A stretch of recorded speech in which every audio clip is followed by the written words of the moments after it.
Coming up, we're talking the Outlaws and Mississippi Thunder, the USMTS Modifieds, a Knoxville score for Carson Macedo, and Parker Price Miller's feel-good Sunday win at Houseit. Let's go.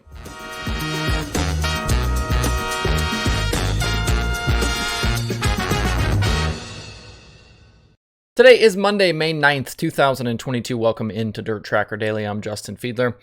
So much racing called off because of weather over the weekend. The biggest show on the docket was the World of Outlaws late models and USMTS Modifieds at Mississippi Thunder Speedway in Wisconsin for the Dairyland Showdown. On the late model side, we had all three races won by guys who are not Outlaw Series regulars, with Bobby Pierce, Jonathan Davenport, and Mike Marlar bagging victories. Another storyline from the weekend is Dennis Erb Jr. extending his points lead after three not-so-great nights for Max Blair. We did end up adding some more Lucas guys on Friday and Saturday, with Brandon Shepard coming in to drive Boom Briggs' backup car. We also had Tyler Erb and Spencer Hughes join Garrett Alberson, who was already in the field. On Friday night, Jonathan Davenport went from 8th to the win in a super methodical performance. Tyler Erb led more than half the race, but he knocked the right rear quarter off his car. And Davenport was able to run him down and drive by on lap 34. Thursday night winner Bobby Pierce ended up second, with Erb fading to third, Spencer Hughes fourth after sitting on the pole, and Cade Dillard was fifth. On Saturday night, last year's Outlaw Rookie of the Year, Tyler Bruening, looked like he was on his way to his first career win, and would have been a good night to do it with 50 grand on the line for the winner. But into lap traffic with less than 10 laps to go, Bruening tangled with the lap car of Lance Matthews, sending both drivers around in turn one. Bruening went to the rear, and that handed the lead back to pole sitter Mike Marlar, who led the final 7 laps en route to the $50,000 win. Tyler Erb finished second. Josh Richards hard charged from 21st to finish third. James Giassi was fourth, and Dennis Erb Jr. was fifth. The incident between Bruening and the lap car was almost inexplicable. The whole field had shifted to the bottom, and I don't know if Bruening just got impatient or what happened, but into one, he just flat drove through the 90 machine. Marlar was chasing him at the time, but the 16 wasn't really under a ton of pressure. I've watched it probably 10 times, and I can't seem to figure out what he was doing. Bruening ended up 20th on the night after the contact. Davenport was also fast again on Saturday night, but he also finished 10th, or he also finished down the order in 10th after bowing out of the lead battle earlier in the night with a flat left rear. He ran as high as second in the race. As for the Outlaw points battle, finishes of 15th, 17th, and 25th were not what Max Blair needed this weekend. He's now 98 points back of Erb, who ended up with finishes of 7th, 14th, and 5th. Tanner English and Bruening do remain within reasonable striking distance, though, in 3rd and 4th in the standings. The series is off this weekend with a 3-night trip to Pennsylvania on tap in 10 days. With his experience in that part of the country, Blair really needs to capitalize on those races in Pennsylvania to stay in the hunt with Erb. With the USMTS on Friday night, it was all Jake Tim. He started on the pole and led all 40 laps to score the $5,000 victory. Zach Vanderbeek tried to run him down in lap traffic, but he picked up damage inside 10 to go and faded back at the end.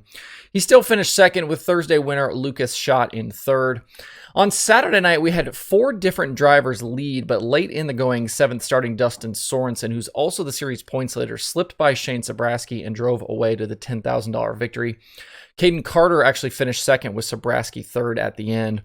Sorensen leaves Mississippi Thunder with a 63-point advantage over Rodney Sanders in the championship standings. They traveled to Red Dirt Raceway and Tri-State Speedway, both in Oklahoma, this coming weekend. I picked up a Race and Dirt subscription this past week to kind of get more into the USMTS. I've been saying I'm going to do that all season and finally did it this week. And I thought the racing over the weekend was really solid with those guys. Both Friday and Saturday's features were slowed by just a single caution each.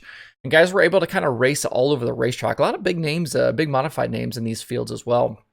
I need to watch some more races, though, so I can start kind of recognizing the cars and who was who. I kind of struggled at times to kind of figure out what I was watching and who I was watching. But I was also impressed by the Mississippi Thunder track itself. I feel like if you follow the Outlaw channels on social media, you probably saw a lot of that praise for Mississippi Thunder. But really super racy little joint. I thought the late models and modifieds put on a really good show there. Pretty small place. I think it's a 3/8, but high banking. You know, you had 4 or 5 wide at times. So if that's not a track you've checked out, I would definitely recommend doing that as well. As expected, with so much racing called off or not on the schedule, the 410 sprint car field at Knoxville on Saturday night was super deep. They had 43 cars on the property. It seems like when possible, there are a lot of guys that head to Knoxville to get laps and build those notebooks for later in the year. Carson Macedo was the only World of Outlaws regular who made the trip, and it paid off for the JGR 41 squad. They started 5th, took the lead with 5 to go, and snagged that $5,000 win over Sam Haferteep Jr. and Justin Henderson. The field also included names like Kerry Madsen, Aaron Reitzel, Gio Selzy, and a bunch of the All-Star guys, Courtney and Elias, and a bunch of those guys. Not shocking to see Macedo and the 41 fast at Knoxville. They've obviously been way fast there before, and I think they should be a favorite there when the Outlaws go to Iowa in June and again for the Nationals in August. On Sunday, a lot of those teams that went to Knoxville then went to Huseit's for their weekly 410 program. Mark Dobmeyer led early from the pole, but with 14 laps to go and Parker Price Miller coming after him, Dobmeyer lost the handle in between 1 and 2. He didn't spin all the way out, but the mistake was all PPM needed. He survived a few late restarts and drove away to the win. Aaron Reitzel finished 2nd and Austin McCarl was 3rd. It was a big-time feel-good win for PPM, who's been battling that cancer this season. Afterwards in victory lane, he said, quote, "It's my first win since starting the treatment. After the checkered, I was getting a little teary-eyed. I didn't know if I was ever going to race again. This is going to mean something special in my heart forever," unquote.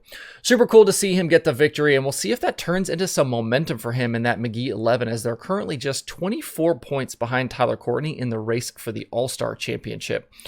Just what we've seen so far, he's been fast on that side. He doesn't have an All-Star win yet this season, but with what we've seen, this win this last weekend, I would not be surprised to see him sneak up there. And I've talked about him in the past couple of weeks on the show anyway as somebody to pay attention to, but I think kind of getting that first win out of the way could really be beneficial to that team. Other weekend open wheel winners included Clinton Garner in the 360 at Knoxville. Ty Mahako won in non-wing car at Lincoln Park. Kyle Cummins won with the Power Eye Midgets at Macon. Michael Facino was a USAC Western States Midget winner at Placerville. Justin Sanders won in the sprint car at Placerville. Scotty Thiel won with the IRA at Sycamore. Thiel's now won the first 2 IRA events of the year. And the Passing Points podcast guys got a win with Lane Goodman bagging a 305 score at Valley Speedway. Another weekend late model action, Brandon Overton bagged 10 grand with the Spring Nationals at East Alabama. He topped Ashton Winger and Michael Page in a race that also included Carson Ferguson, Tim McCready, Joseph Joyner, Shane Clanton, and Ricky Weiss. Nice field there. And at I-75, Corey Hedgecock was a $5,000 winner with the Southern All-Stars.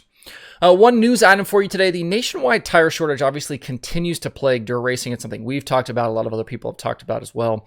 And the cancellations and postponements just keep coming. The ASCS has already been a victim this year, and this coming weekend's National Tour races at Black Hills are next in line.